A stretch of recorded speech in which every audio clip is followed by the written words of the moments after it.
Welcome to SVG-TV's news for Thursday, September 25th, 2025. I'm Triska Campbell with the details.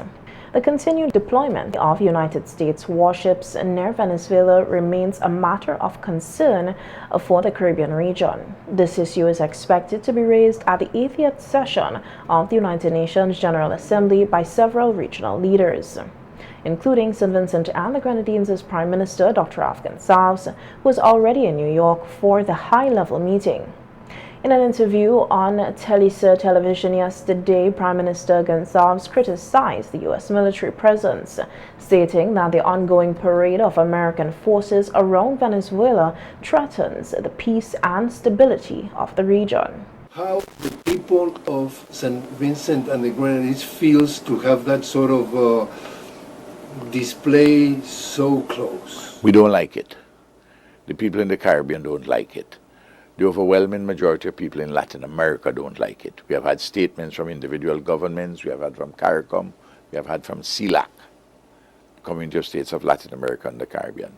Because I want to re-emphasize, Latin American governments and Caribbean governments have repeatedly affirmed and reaffirmed that Latin America and the Caribbean, we are a zone of peace. By all means, we have to work together to tackle transnational crime, and especially the trade in narcotics, in cocaine and fentanyl and the like. But you don't need this kind of excessive militarization to achieve that. In fact, the excessive militarization clearly complicating the matters. So there must be some other geopolitical considerations beyond the question of fighting traffickers in drugs. During the interview, Prime Minister Gonçalves was also asked whether organizations such as CELAC, the Community of Latin America and Caribbean States, and BRICS, which includes Brazil, Russia, India, South Africa, Egypt, Iran, and the United Arab Emirates, might take a collective stance on the issue. Gonçalves noted that while a meeting could be convened to discuss these developments, such a forum would not include the United States, underscoring the geopolitical divide on the matter. The role that BRICS is playing is still uncertain, because BRICS has to have a clear definition as to what it is for, as distinct from what it is against.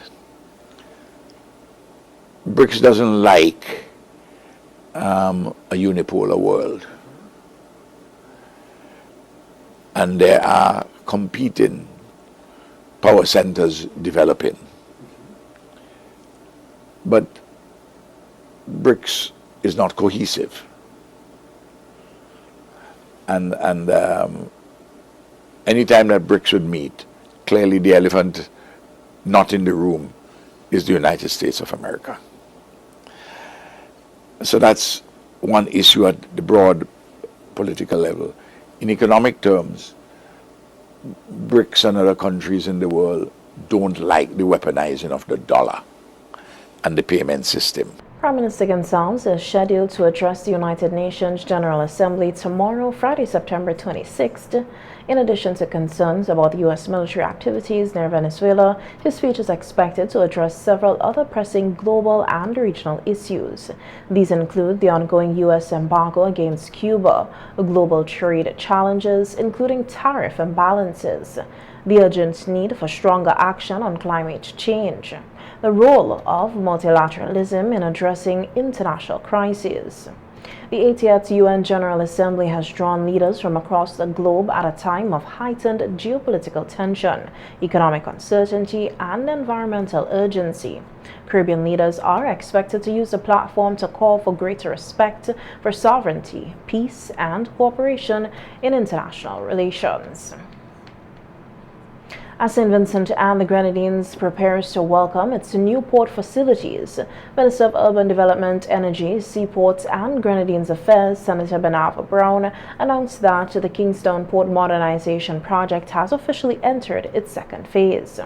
The update came during an interview on Star Radio earlier this week. According to Minister Brown, the focus is now shifting from heavy construction at the new port site to repurposing the existing Kingstown port area.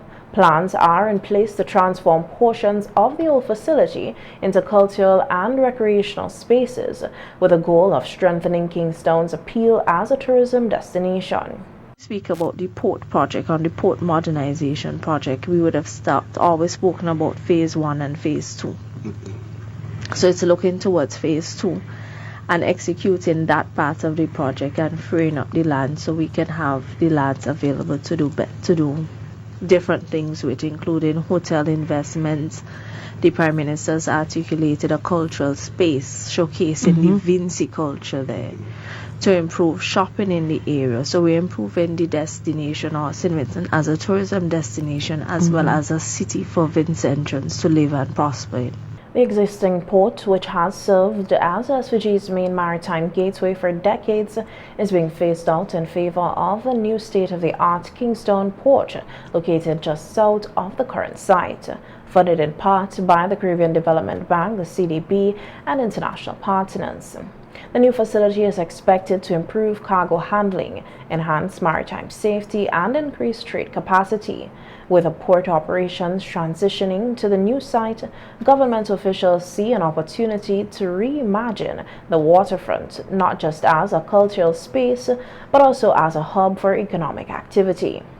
Brown said the redevelopment plans include the establishment of new enterprises that will occupy portions of the land currently used for port logistics. These businesses, she noted, will play a central role in the long-term revitalization of the area.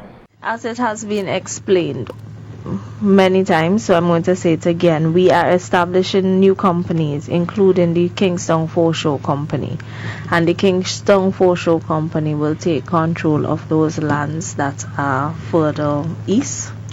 So this we're talking about the old port area. They will take control of those lands, and they were looking towards the rearticulation or replanning, redevelopment of that area, with a focus on culture, sports, entertainment, shopping, improving the cruise ship berth, the cruise ship ferry terminal, expansion of that sector as well.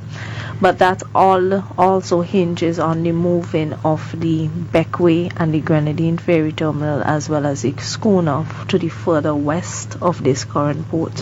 While Minister Brown did not provide a specific timeline for the second phase, she emphasized that this marks a critical juncture in the redevelopment process. Several government agencies and stakeholders are now working on coordinated plans to ensure that the transformation of the old port site balances economic opportunities with community needs. The broader Kingstown Port Modernization Project, which has been described by the government as one of the most significant infrastructure investments in the country's recent history.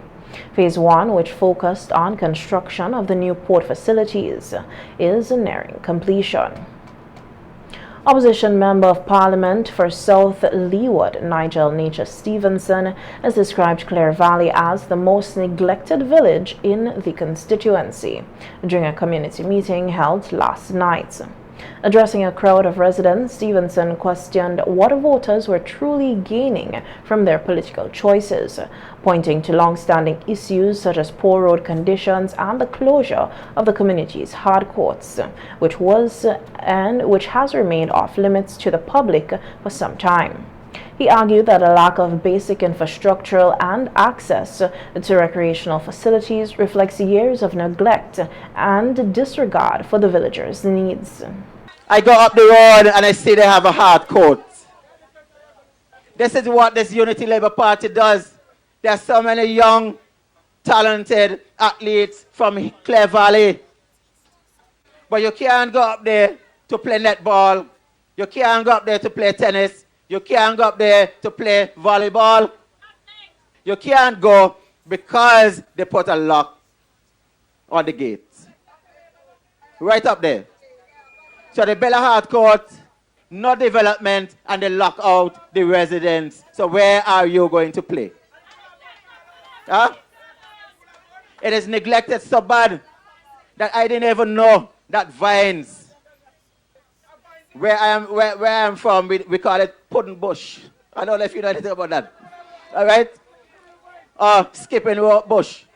I didn't know that was so heavy. It is vines all around the place. The wire that the vines literally break them down. Stevenson also raised concerns about the state of the local fishing industry, which he described as a cornerstone of Clare Valley's cultural and economic life. He claimed that under the Unity Labour Party ULP administration, fishing has become harder to sustain due to limited government support and what he characterized as burdensome policies affecting fisherfolk. That is tradition, that is culture, that is the way of life of the people of Clare Valley. But the New Democratic Party wants to change the method of fishing. You can continue with it, but it must not be the only method of fishing. You heard Louis speak earlier tonight about the blue economy. The blue economy has to do with fishing. This government said that they're going to make funding available so that we can expand our fishing fleet. Can you expand something that never exists? What fishing fleet do we have in St. Vincent? We don't have any. We have a horse at a rowboat and some speedboat. And when they say that they are going to make it easier for you to access financing, you know what some of the fishermen told me? When they went to the establishment, the financial establishment, to get a loan, as the government told them they can go, they asked them for their title deed. So in order for them to get a loan to improve their method of fishing, to get a larger boat, better equipment, the institution that the government send them to tell them, bring a deed. In response to these issues, Stevenson pledged that if elected to serve in government, Clare Valley would experience tangible improvements. He promised to reopen the hard courts to the public both day and night, carry out long overdue road repairs, and introduce initiatives aimed at making the fishing more sustainable and profitable for local families. Well, we are saying to you, we in the New Democratic Party, through what we call the establishment of the National Development Bank, financing will be made available to all you fisher folk from Clare Valley. And you will not be asked to bring in your deed.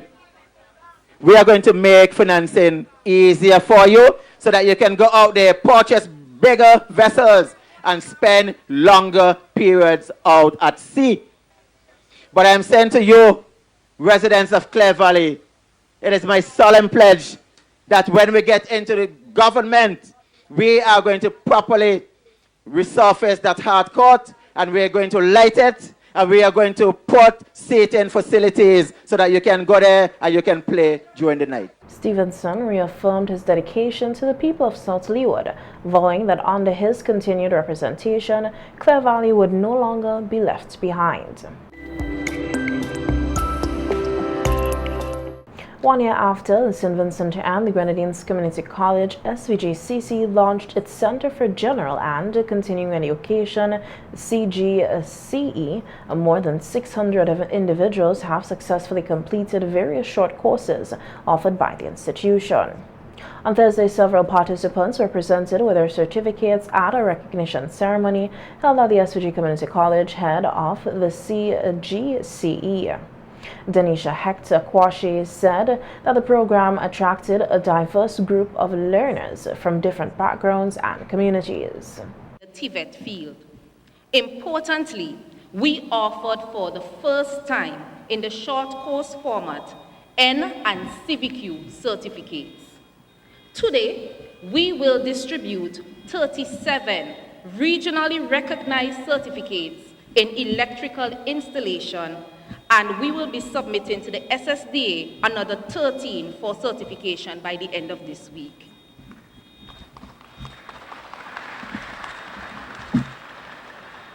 This is a proud moment in the short course history of SVGCC, as our short course participants are now armed with dual certification, which can unlock new possibilities locally and regionally.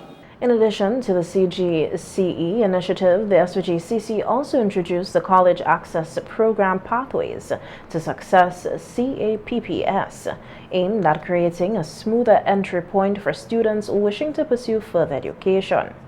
Hector Kwashi stated that several students who participated in the CAPPS program have successfully matriculated and are now enrolled in full-time programs at the college. Center for General and Continuing Education has already attracted over 300 applications for its present professional short course cycle, which is scheduled to commence on October 6, 2025. This accomplishment is clear evidence that the Center for General and Continuing Education is a game changer in the provision of professional short courses in St. Vincent and the Grenadines. Another milestone in our mandate to provide increased access to the SVG-CC can be seen in our College Access Program. CAPS, as we call it, acts as a bridging program and provides an alternative pathway for entry into the SVG-CC. Today, 14 participants will receive their certificates of completion.